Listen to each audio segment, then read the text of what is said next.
should viewers buy more into local journalists over national opinionated analysts? You can get a real life story.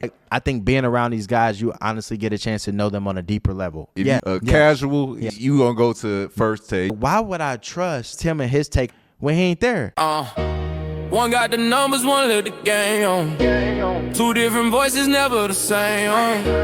Mic on fire when the truth collides. It ain't just one story, must be two sides. Must be two sides. Yes, it is, brother.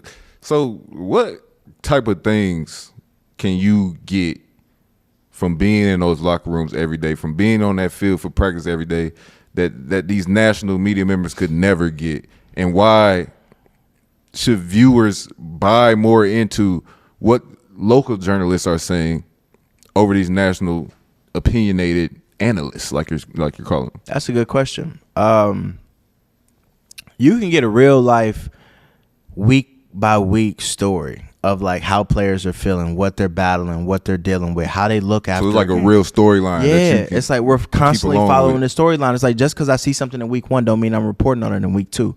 I may hold that for week 5. Then I may talk about he comes in the locker room, he suffered this injury on Sunday in week 1, this injury on week 2. But yeah, you come in that locker room, you see a smile on his face every day, no limping, no guy skipping, media sessions to go to the training room and hide from reporters. Like he is his authentic self around us every single day. Like you get like one reporter for the Vikings came out and said, vibes are bad right now in the locker room.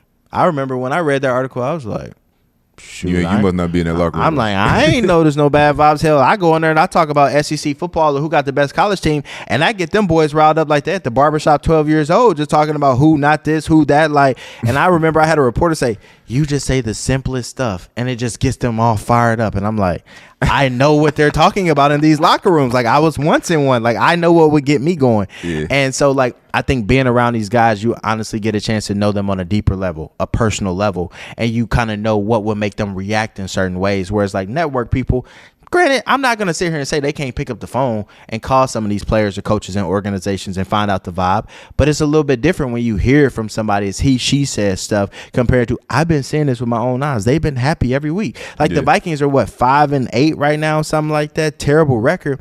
Bro, you go in that locker room, they shooting baskets, they playing around, like they like, not betting, but like, I bet I make this shot over you. Cashing in, it's like, oh, your jumper broke, like this and that. So they trash talking one of them. They're having a good time. You know what I'm saying? So it's like I can tell that story of, yes, this has been a season of turmoil. This has been a negative season on the field.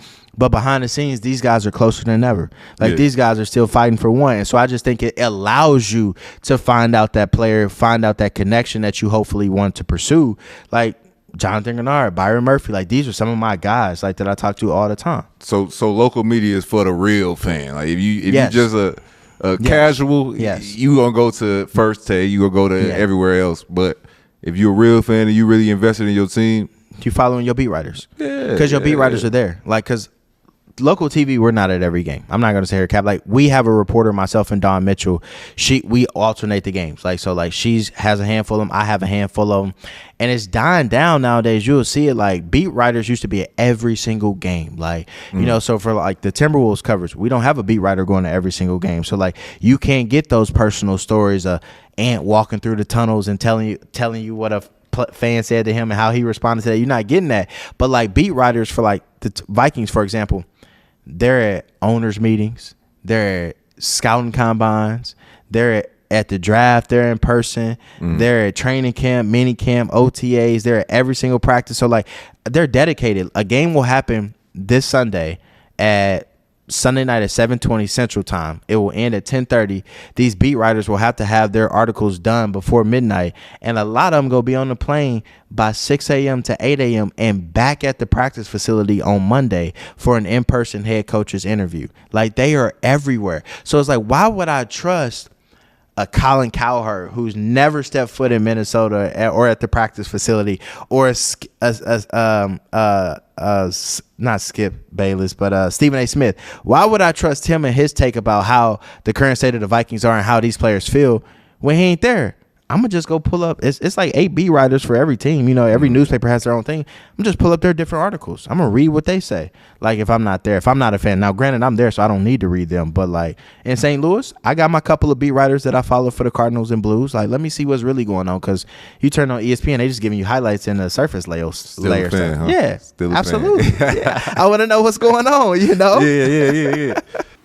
Thank you for watching and sticking around to the end of this video about local and national media and the two different worlds that they operate in. Another topic that has us feeling like we're living in two different worlds is OBJ and what he had to say about his $100 million contract and how it won't last. Join us right here as we dive into it.